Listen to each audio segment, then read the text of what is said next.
In the cold silence between stars hung the Varelian Palace, a structure of living crystal that pulsed with soft blue light. Queen Lyra stood on her highest balcony. 4 slender arms folded across a gown spun from captured starlight. Her skin shimmered like opal, and her large violet eyes held no mouth. Only thought, deep and ancient. Below her, far in the void, a tiny blue planet turned slowly. Earth. Once proud, now reduced to a single domed city clinging to survival. The Varelians had swept through the galaxy like a tide, absorbing species into their hive mind. But humans resisted. They fought with fire, with art, with stubborn hearts that refused to merge. Now only one city remained, shielded by old tech and sheer will. The High Council demanded total assimilation, erase the last human minds. But Lyra, young for a queen and curious beyond custom, proposed another way. Marriage. Not for love, but study. If she took a human male as her consort, she could understand their resistance from within. The council laughed in thought waves. Humans were fragile, emotional, chaotic. Any one of them would dissolve into the hive within hours. Still, they allowed it. Amused by her experiment, they chose Daniel Carter. Not a general, not a scientist, just a quiet man who fixed solar panels on the outer rim of the human dome. He had no record of violence, no fame, no ties to power. To the Varelians, he was perfect, harmless. When the royal envoy arrived in a ship shaped like a blooming flower, Daniel was lifted from his rooftop perch without struggle. He did not shout. He did not beg. He simply looked at the stars one last time and stepped aboard. Brought before the queen in the throne chamber, Daniel stood calm. Lyra expected fear, trembling, tears. Instead, his eyes met hers with quiet steadiness. She sent her voice into his mind, smooth as glass chimes. You will be my groom. You will live in my palace. You will serve the hive. He nodded once. I understand. The ceremony was silent. No music, no vows, only a joining of hands and a pulse of energy that linked their life signs.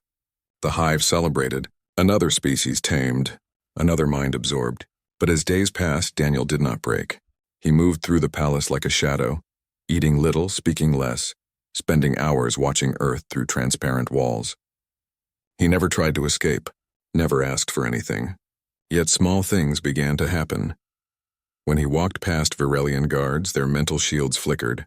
When he sat in the garden of singing crystals, the plants bloomed brighter, their notes clearer. Once a young drone tripped near him, and Daniel caught her before she fell. The drone later reported a strange feeling, warmth, safety, and a fleeting sense that her thoughts were entirely her own. Lyra dismissed it as coincidence. Humans were weak. They could not affect the hive, but doubt crept in. She watched him more closely. He never bowed, never flinched. When other species stood before her, their minds trembled, eager to dissolve into the collective. Daniel's mind felt different, not empty but full, like a deep well hidden beneath still water. She tried to read him, to touch his thoughts through the hive link, but found only calm darkness. It unsettled her. Meanwhile, unrest stirred in the lower spires. Commander Kale, an elder of the hive and a warrior of old ways, saw Lyra's marriage as weakness. He gathered loyalists who believed purity meant unity without individuality. Humans were a disease of the mind, he preached. Their very existence threatened the hive's perfection. Kale's plan was simple. During the eclipse of the twin suns, when the hive mind's connection weakened, he would strike. Kill the human. Depose the queen. Burn the last human city to ash. Lyra learned of the plot too late. Her own thoughts were clouded, not by fear, but by something new. Confusion, longing. She had grown used to Daniel's presence. His silence no longer felt like emptiness, but like strength held in reserve. She found him in the observatory, staring at Earth. They are coming for me, she sent, her mental voice unsteady. Daniel turned. His eyes held no panic, only quiet certainty. Let them come, he said aloud. The first time he had spoken since arriving. Lyra blinked. Sound was inefficient, wasteful. Yet his voice carried weight like stone dropped in still water. You do not understand, she sent. They will kill you first. You're just a human. Daniel smiled faintly. Maybe. But I am not just a human. Before she could ask what he meant, alarms blared through the palace. Red light flooded the halls. Kale's forces stormed the throne chamber. Dozens of armored Varelians surrounded them, their eyes burning with fanaticism. Kyle stepped forward, his form tall and rigid, his mental voice sharp as a blade. "The queen has been corrupted by softness," he broadcast to all. "The human must die. The hive must be pure." Lyra raised her hands. "Stand down, Kyle. This is madness." "Madness is letting a primitive breed in our home," Kyle shot back. "Kill the human." Two warriors lunged at Daniel, claws out, minds focused on erasure. Daniel did not move. As their hands neared his throat, the air changed. A low hum filled the chamber, not from machines but from him. His skin began to glow with a soft golden light. The warriors froze. Their minds, usually a steady stream within the hive, suddenly felt separate, clear. For the first time, they heard their own inner voice, unfiltered by the collective. "What is this trick, human?" Kale snarled, raising his neural disruptor. "No trick," Daniel said. "Just truth." He stepped forward. With each step, the golden light grew brighter. The hive mind, usually a calm river, began to ripple. Drones dropped to their knees, not in pain but in awe. They felt joy, sorrow, curiosity, emotions long buried under unity. Kale fired his disruptor. The beam struck Daniel's chest and vanished, absorbed into the light. Daniel kept walking. Kale raised his arms to strike, but his body refused. Tears of liquid light streamed from his eyes. "I remember," Kale whispered mentally. "I remember being a child, alone under the stars. Before the hive took me, the rebellion collapsed, not by force but by awakening. Warriors lowered their weapons. Loyalists knelt not in submission but in wonder. The hive mind remained, but now it carried something new, the echo of individual souls." In the days that followed, the palace changed.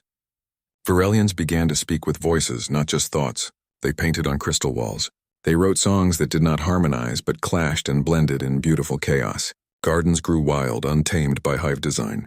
The collective was still there, but now it held space for the self. Lyra stood again on her balcony, Daniel beside her. Earth glowed below, no longer a symbol of defeat but of hope. "You hid this power," she sent softly. "Not hid," he replied. "Waited. Your people were not ready. Neither were mine. We forgot how to be both one and many. You showed me your unity. I showed you yourself." She looked at him. This quiet man who carried a universe inside him. Her groom. Her equal. And for the first time, Queen Lyra of the Varelian hive felt not just connected, but truly alive. The alien queen wed a human groom, and his hidden might left her stunned. After the rebellion fell apart not by weapons but by wonder, the Varelian hive entered a time no elder had foreseen. The palace no longer hummed with a single thought but with thousands of quiet voices, some singing, some arguing, some simply whispering their own names for the first time. Queen Lyra watched it all from her balcony, Daniel beside her, silent as ever. She had expected chaos but instead found harmony of a new kind. The hive mind still linked them, but now it carried colors, dreams, and doubts. It was messier, yes, but also richer. Daniel did not claim power. He did not ask for titles or honors. He simply walked the halls, helping where he could. He taught young drones to draw with light pens, showing them how to make shapes that meant nothing and everything at once. He sat with elders who had never questioned an order in their lives and listened as they spoke of fears they did not know they had. His presence was like water, gentle, constant, and impossible to ignore. Lyra found herself drawn to him more each day, not just for what he had done, but for what he was. He carried no pride, no anger, no need to be seen. When she asked him how he held such power, he only said, "It is not mine to keep. It is mine to share. But peace is fragile." News came from the outer rim. Other Varelian colonies, untouched by the awakening, had heard rumors. They called it the human sickness, a madness that broke the hive. Warships gathered at the edge of the system, led by the Iron Council, a group of ancient queens who ruled the oldest hives. They sent a message not in thought, but in cold, sharp words carved into a shard of black stone. Surrender the human, undo the change, or be erased. Lyra stood before her people in the great chamber. The air buzzed with fear and new courage. Some wanted to fight. Others begged to give Daniel up to save the hive. She looked at Daniel, expecting him to speak, to offer a plan. He only nodded, as if he already knew what she would choose. "We will not give him up," Lyra sent to all. "He did not break us. He showed us we were never whole until now." The Iron Council's fleet arrived 3 cycles later. Hundreds of ships, dark and sharp, formed a ring around the palace. Their queens did not speak. They acted. Beams of null energy lanced out, not to destroy but to sever. They aimed to cut the hive mind at its root, to burn away the new thoughts like weeds. The palace shook. Crystals cracked. Drones screamed as their minds flickered between self and silence. Lyra felt the pain like a knife in her chest. She tried to hold the hive together, but the Iron Queens were older, stronger, forged in an age before mercy. Daniel stepped forward. Again that golden light rose from his skin, but this time it did not stay with him. It spread, through the floors, the walls, the very air. It touched every Varelian in the palace, and something new happened. The hive mind did not just hold individual thoughts, it began to share them. Not as commands, but as gifts. A drone's memory of her first sunrise, a warrior's dream of flying alone, a child's laugh unheard for generations. The golden light reached the warships. It slipped past shields, past armor, into the minds of the Iron Queens. They had never known doubt, never known choice. Now they felt it all at once. One queen dropped her weapon. Another wept. The fleet halted, but one ship did not stop. The flagship of Elder Malus, the cruelest of the Iron Council. She refused the light. She fired her main cannon, a beam meant to unmake reality itself. It tore through space toward the palace. Daniel did not dodge. He raised his hands. The golden light flared so bright it turned the void white. The beam struck him and bent, not destroyed but reshaped. It became a ring of soft fire that wrapped around the palace like a shield. Then gently it reached out and touched Malus's ship. Inside, the old queen screamed, not in pain but in memory. She saw herself as a young one before the hive took her joy. She saw a flower she had once picked and hidden in her sleeve. She saw a name she had forgotten, her own. She powered down her weapons. The fleet withdrew. In the silence that followed, the Varelians did not cheer. They stood together, hand in hand, mind in mind, heart in heart. They were still one. But now they were also many. Lyra turned to Daniel. You could have left, she sent. You could have stayed on Earth. Why did you come? He looked at her, his eyes calm. Because someone had to remind you that unity without freedom is just another kind of prison. And someone had to remind my people that freedom without connection is just loneliness. She understood then. He was not just a man. He was a bridge. Between species. Between self and whole. Between past and what could be. Weeks passed. The hive began to heal. New songs rose in the halls. Children played games with rules they made up as they went. Lyra and Daniel walked the gardens often, speaking little, sharing much. One evening, as the twin moons rose, she asked him if he would stay. As long as you need me, he said. I will always need you. She sent. He smiled. Then I am home. But change never comes without cost. Deep in the core of the palace, where the oldest records slept, a signal stirred. It was not Varelian. Not human. Older than both. It pulsed once, then fell silent. Daniel felt it. So did Lyra. They looked at each other, knowing the peace was only a breath long. Far beyond the stars, something ancient had noticed the golden light, and it was waking up. Still, for now, they had this moment. The wind carried the sound of a single voice singing.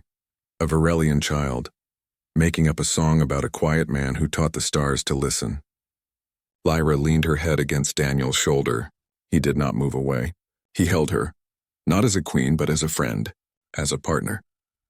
As someone finally seen, the hive would face new dangers, old enemies, unknown threats. But they would face them not as a single mind, but as a family of minds, each one precious, each one free, all connected by choice, not force. And in that choice, they found true strength. Daniel looked up at the sky. Earth was a faint blue speck now, but it no longer felt far. His people were safe. His home was here, with her, with them, with the future they were building together, one quiet act of courage at a time. Lyra reached for his hand. He took it. No words were needed. The hive hummed around them, not with obedience but with love, and for the first time in 10,000 years, it sounded like hope. The alien queen wed a human groom, and his hidden might left her stunned. Peace settled over the Varelian palace like morning mist, soft and fragile. The hive no longer moved as one rigid thought, but as a river of many currents, each mind flowing its own path, yet still part of the whole.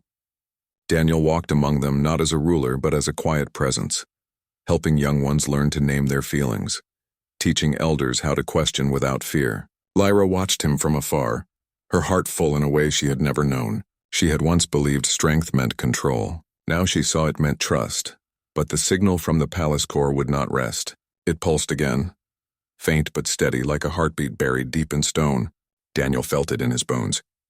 Lyra sensed it in the edges of the hive mind, a whisper older than memory. They went together to the Chamber of Echoes, a sealed vault where the first Varelian queen had stored relics from the time before the hive. The door opened not by command but by touch. Daniel placed his hand on the crystal surface and it glowed gold, then slid aside. Inside, floating in a column of still air, was a shard of black metal. It bore no markings, yet it hummed with a voice that spoke not in words but in absence, a silence so deep it hurt to hear. Lyra recoiled. This was not Varelian.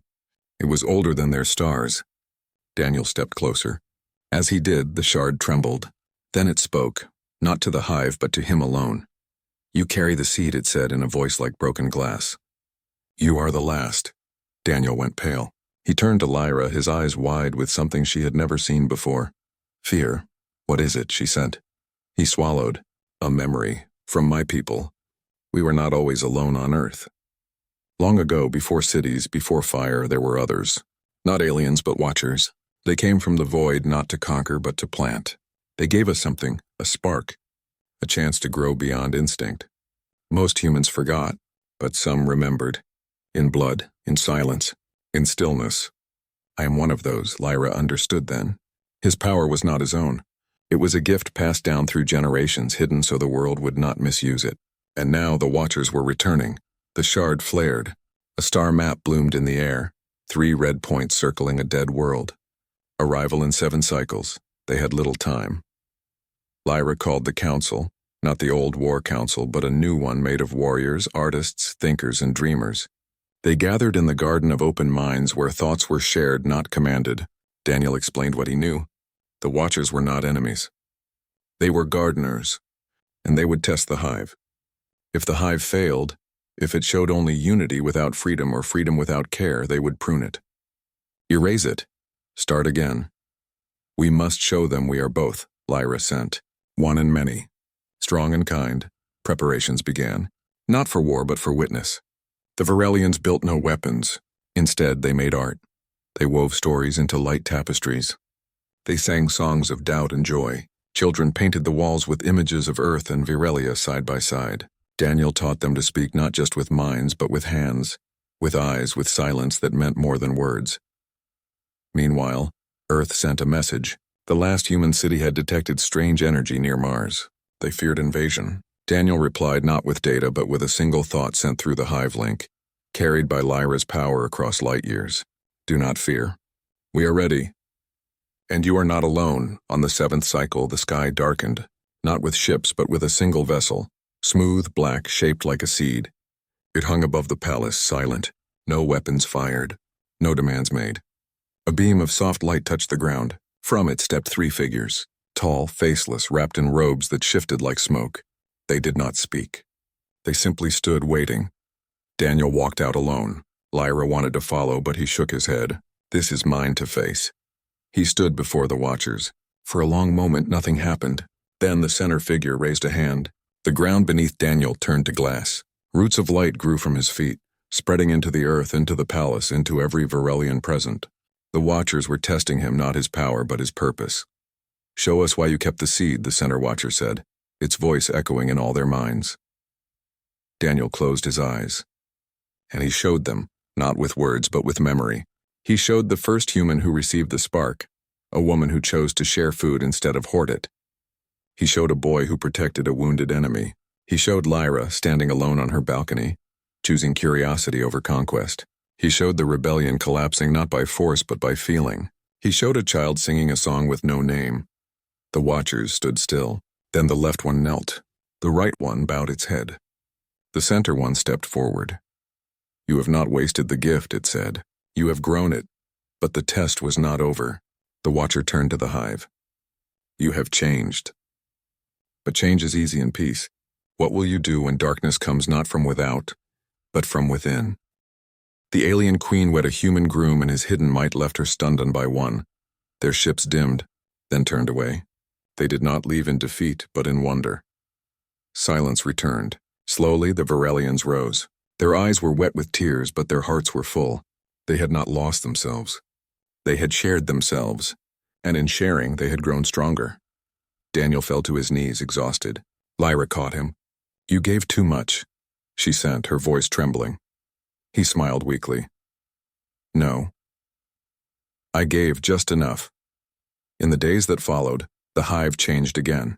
They learned that strength was not just in standing alone, but in leaning on each other. They built a new ritual, not of obedience, but of offering. Each day they shared one feeling with the whole, a fear, a dream, a thank you. The hive mind became a living tapestry of human and Varelian hearts. Daniel recovered, but he was quieter than before. Lyra knew why. The light within him was fading. The seed was not endless. One day it would return to the stars, but not yet. One evening, as they stood on the balcony, Earth glowed brighter than ever. A signal came, not from the city, but from the wild lands beyond the dome. Humans had left the shelter. They were rebuilding, planting, singing. Daniel looked at Lyra. Maybe it is time. She knew what he meant. Not to leave, but to go home together. They prepared the sky blossom once more. This time it carried not just 2, but 12 Varelians. Artists, healers, teachers who wished to learn from Earth as Earth had once learned from them. The hive gathered to see them off. No tears, only smiles and open hands. As the ship rose, Daniel looked down one last time. The palace shone with golden light. Not from him, but from them. They had learned to carry their own light now, and that, he knew, was the true victory. Far below, a child waved. Above, the stars watched, and between them a quiet man and a once proud queen flew toward a future built not on might, but on mercy. The alien queen wed a human groom, and his hidden might left her stunned.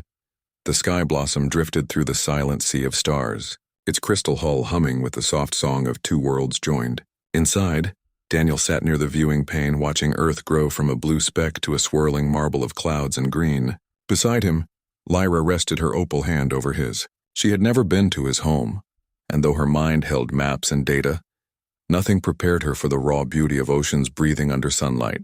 The Varelian travelers behind them whispered in awe, some in thought, some in newly learned human words. They carried no weapons, only seeds of crystal and songs of peace. Earth had changed. The dome that once shielded the last human city was gone. In its place rose towers of living wood and glass, gardens climbing walls, children playing in open fields where war machines once stood. The humans had not just survived, they had chosen to grow. Daniel felt a warmth in his chest he had not known since childhood. He was home. Their ship was met not with fear, but with open arms.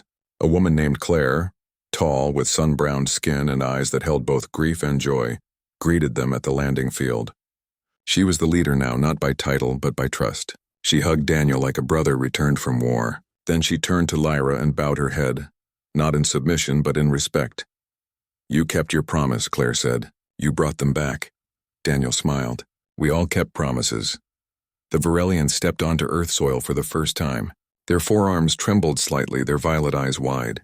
The air smelled of rain and soil and life unfiltered by machines. A child ran up to one of them, holding out a flower. The Varelian knelt, took it gently, and for the first time laughed, a sound like wind through chimes. The humans clapped. The moment was small, but it held the weight of galaxies. Days turned into weeks. The Varelians shared their knowledge of crystal growth and hive harmony. The humans taught them how to bake bread, how to dance in the rain, how to say "I'm sorry" and "I forgive you." Daniel walked between both worlds, translating not just words but hearts. Lyra watched him, proud and tender. He was no longer just a quiet man on a rooftop. He was a bridge made flesh. But peace, even the deepest kind, carries shadows. One night Daniel woke gasping. His skin glowed faintly, not with golden light, but with something darker, flickers of red. He stumbled outside, away from the sleeping village. Lyra followed. She found him kneeling in a field, hands pressed to the earth, tears streaming down his face. "It is fading," he whispered. "The seed, the light, it is going back to where it came from." She knelt beside him. "How long?" "I do not know. Weeks, maybe days." She wanted to rage, to demand the stars give him back, but she remembered what he had taught her. Some things cannot be held.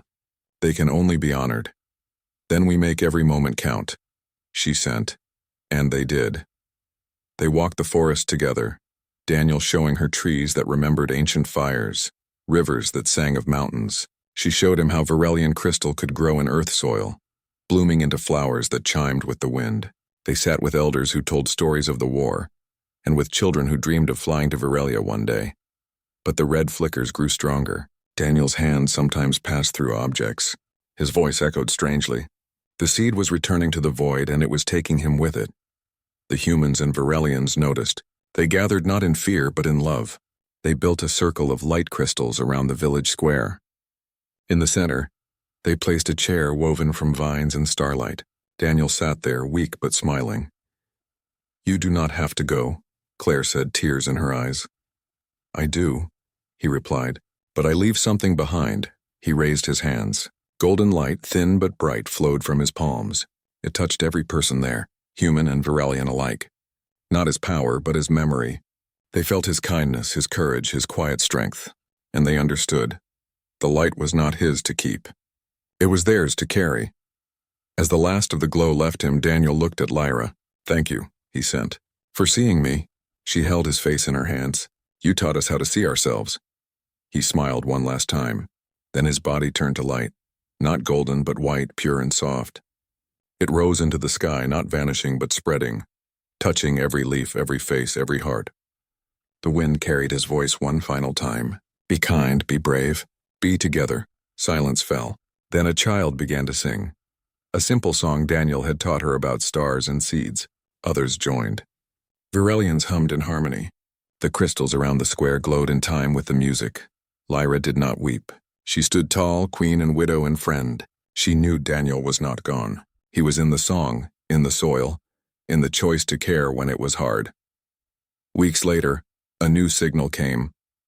Not from the void, but from within. The light crystals planted across Earth began to bloom with tiny golden centers. The Varelian children laughed as they held them, their minds now carrying a spark of their own. The humans found they could calm storms with song, heal wounds with touch, speak to animals with thought. The seed had not died. It had multiplied. Lyra stayed on Earth. She built a home near the forest, where she taught the young ones how to hold both unity and freedom in their hearts. Claire led the humans with wisdom learned from loss. The Varelians who came never left. They wove their lives into Earth's tapestry and Earth's into theirs. Far above, the Varelian palace still shone, now guided by a council of many voices. They sent ships not to conquer, but to connect. And on every ship they carried a crystal that chimed Daniel's name in the wind. One evening, as Lyra sat on her porch watching fireflies dance, a small Varelian girl ran up to her, holding a glowing flower. "It spoke to me," the girl said. "It said he is proud." Lyra took the flower. It pulsed gently in her hand, warm like a heartbeat. "Yes," she sent softly, "he always will be." The stars above burned steady. Somewhere out there, other seeds were waking, other bridges were being built. And the universe, once cold and silent, was learning to sing.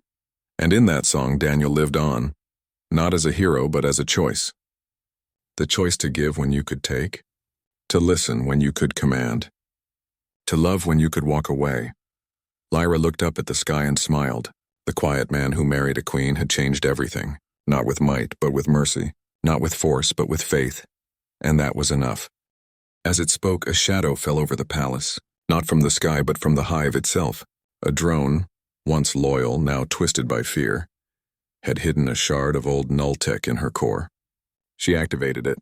A wave of mental silence spread, cutting minds from the hive, from each other, from themselves.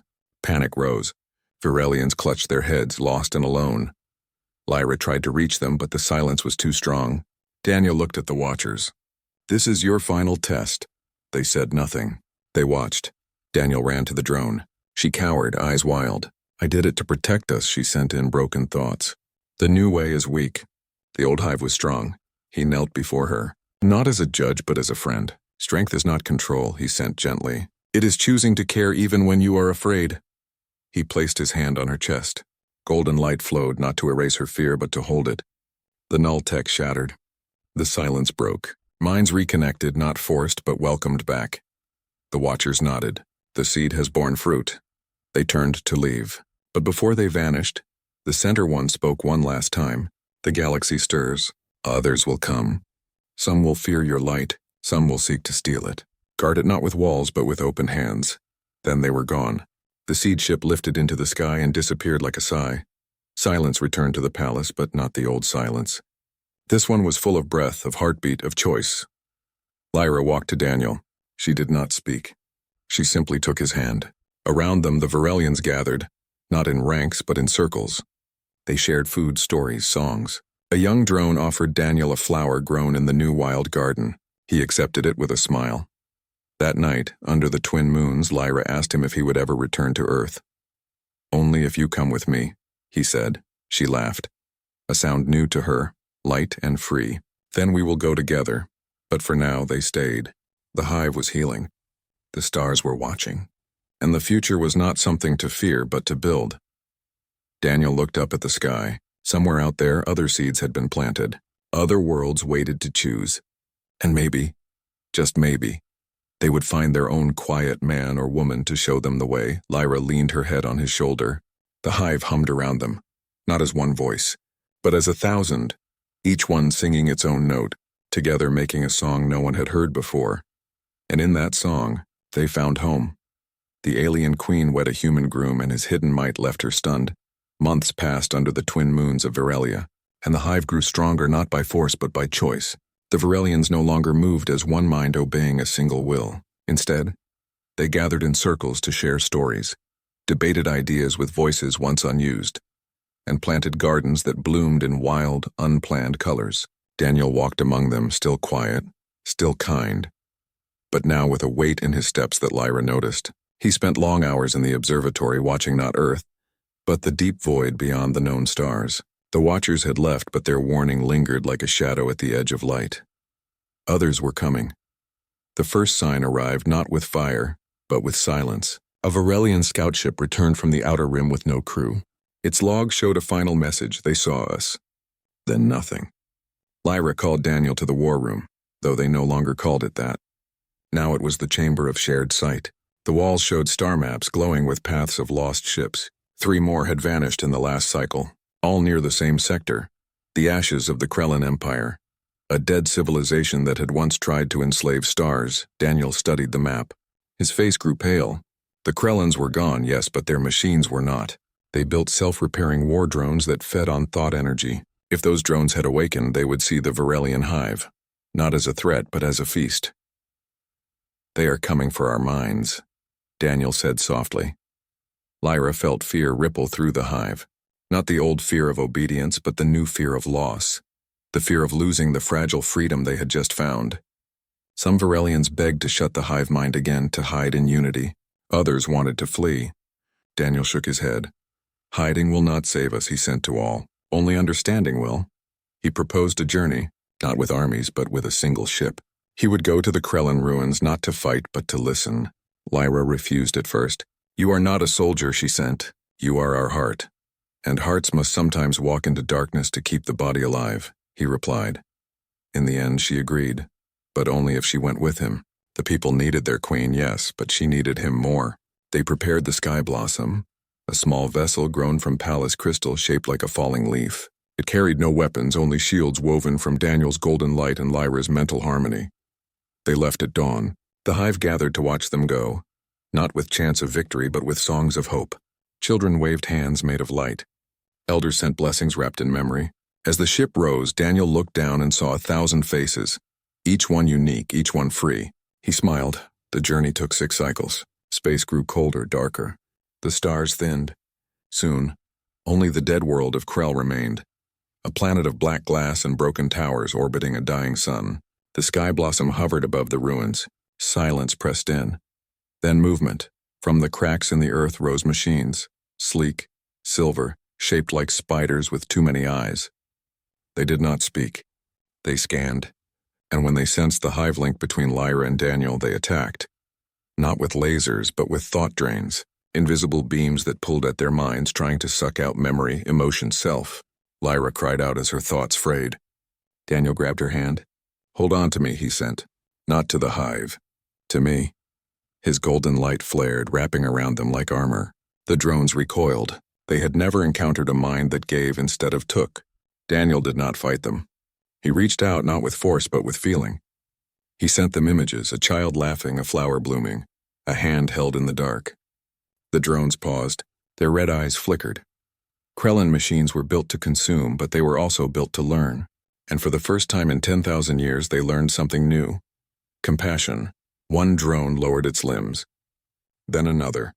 They formed a circle around the ship, not to trap, but to guard. Daniel and Lyra stepped onto the surface.